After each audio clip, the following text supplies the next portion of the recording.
أعوذ بالله من الشيطان الرجيم.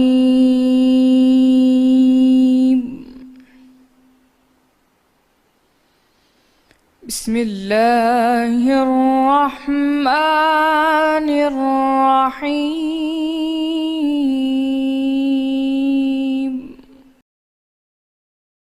شروع اللہ کا نام لے کر جو بڑا مہربان نہایت رحم والا ہے۔ الف لام میم۔ کیا لوگ یہ خیال کیے ہوئے ہیں کہ صرف یہ کہنے سے کہ ہم ایمان لے آئے چھوڑ دیے جائیں گے اور ان کی آزمائش نہیں کی جائے گی؟ اور جو لوگ ان سے پہلے ہو چکے ہیں ہم نے ان کو بھی آزمایا تھا، سو اللہ ان کو ضرور معلوم کرے گا جو اپنے ایمان میں سچے ہیں اور ان کو بھی جو جھوٹے ہیں۔ کیا وہ لوگ جو برے کام کرتے ہیں یہ سمجھے ہوئے ہیں کہ یہ ہمارے قابو سے نکل جائیں گے؟ جو خیال یہ کرتے ہیں برا ہے۔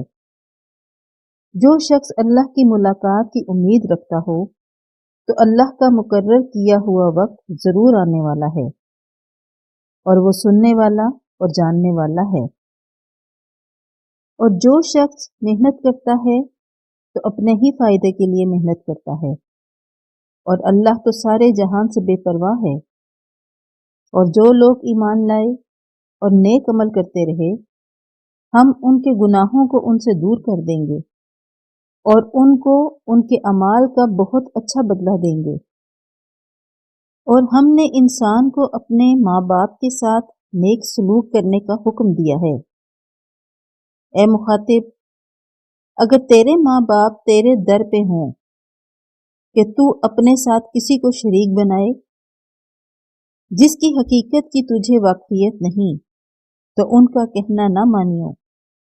تم سب کو میری طرف لوٹ کر آنا ہے کہ جو کچھ تم کرتے تھے میں تم کو جتا دوں گا۔ اور جو لوگ ایمان لائے اور نیک عمل کرتے رہے ان کو ہم نیک لوگوں میں داخل کریں گے۔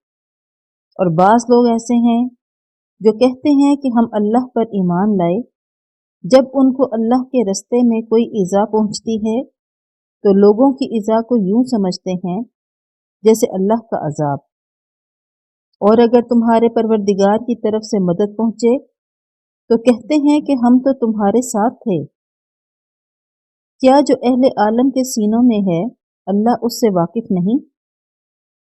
اور اللہ ان کو ضرور معلوم کرے گا جو سچے مومن ہیں، اور منافقوں کو بھی معلوم کر کے رہے گا۔ اور جو کافر ہیں وہ مومنوں سے کہتے ہیں کہ ہمارے طریق کی پیروی کرو، ہم تمہارے گناہ اٹھا لیں گے، حالانکہ وہ ان کے گناہوں کا کچھ بھی بوجھ اٹھانے والے نہیں۔ کچھ شک نہیں کہ یہ جھوٹے ہیں، اور یہ اپنے بوجھ بھی اٹھائیں گے اور اپنے بوجھوں کے ساتھ اور لوگوں کے بوجھ بھی۔ اور جو بہتان یہ باندھتے رہے قیامت کے دن ان کی ان سے ضرور پرسش ہوگی۔